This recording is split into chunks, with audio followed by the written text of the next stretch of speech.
Experience the revolution. Year 2019 marks the 18th year of GSM in Nigeria.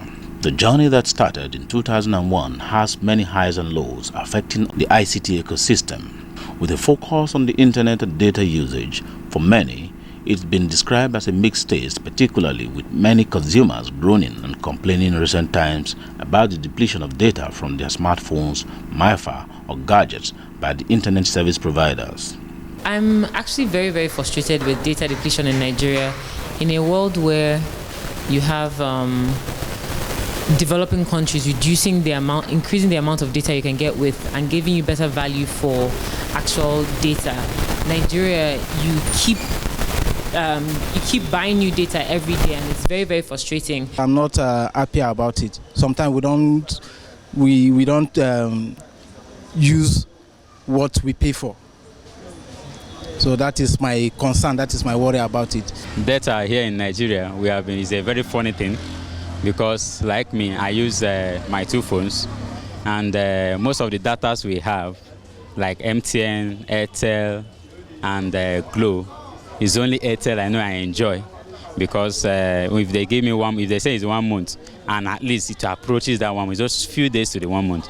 The Minister of Communications and Digital Economy, Isa Ali Ibrahim Patami, whose attention has been drawn to this development, issued a directive that the operators should reduce the cost of data within a certain period of time. You look at the price sometimes, and even the quality of service is not encouraging. And in the future time, we do hope we'll start giving incentives for people that want to migrate from traditional business to electronic business. And we are still working on some subsidiary legislation, regulatory instrument that will protect businesses online, because when people migrate, then they need to be protected. These necessitated responses from the stakeholders, telecom operators, and policy makers in the sector. The chairman of the Association of Licensed Telecoms Operators of Nigeria, Engineer Gbega Adebayo, threw some lights in this regard. The operators have been accused of data depletion, that when subscribers activate their data over the night, it disappears by the morning. And the impression is given that the operators scavenge this data and they just take away the money, which again is not necessarily true. I say so because smartphones are called smartphones not because they are smart in look, but because they are very intelligent devices. And you run all kinds of applications round the clock, day and night, this activity. So those smartphones are interconnected to the web even when they are said to be in an inactive state. Okay. So in essence, when you go to sleep at night and you are not receiving or making any calls, your telephone device is still active on the network, and if you have active data, it's actually active on the internet. If you have applications that have been downloaded, and you have application providers who send you updates at certain hours of the day, when those updates are delivered to your phone, your phone recognizes the update, it picks it up automatically without recourse to you. So and some of those updates come in at the odd hours of the night. Most time they are done actually after midnight. So you could go to bed at night having 1 gigabyte of data on your phone. If you have had a few updates taking place overnight when you are asleep, when you wake up in the morning, naturally you will have some depletion in your data. The president, Nigerian Internet Group, Destiny Amana, and CEO Mendalian Communications, Ikechukwu Inamani, believe the various stakeholders should look at what is the acceptable standard rather than throwing the baby with the bathwater. As a consumer, I would say that the cost of data is quite high. The internet is basically the gateway for almost every job or aspect of life that we do nowadays.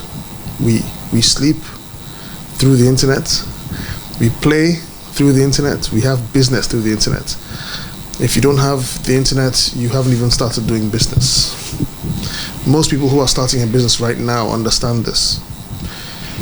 People who before couldn't actually start a business because of the high starting costs now understand that you can use social media and be as big as the big players. It's the internet.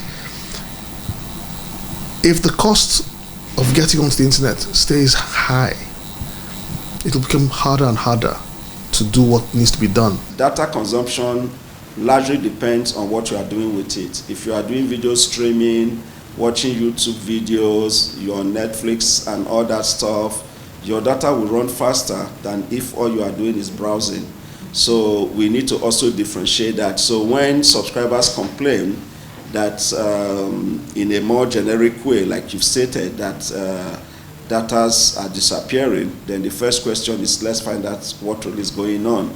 Is it that they're actually using the data without realizing it, or that the operator itself has decided to charge more for data, so it's running out faster, or is purely a technology issue where the platform, the billing platform, has unfairly charged the subscriber, and so it wipes out their data or credit. In the last case, that is where you would need regulatory intervention. The question now is, has this directive been implemented? And if not, how far has the regulator gone in effecting the directive? But being that as it may, the merit of the conversation should be looked at holistically so that both the consumer and operators will not be unjustly shortchanged.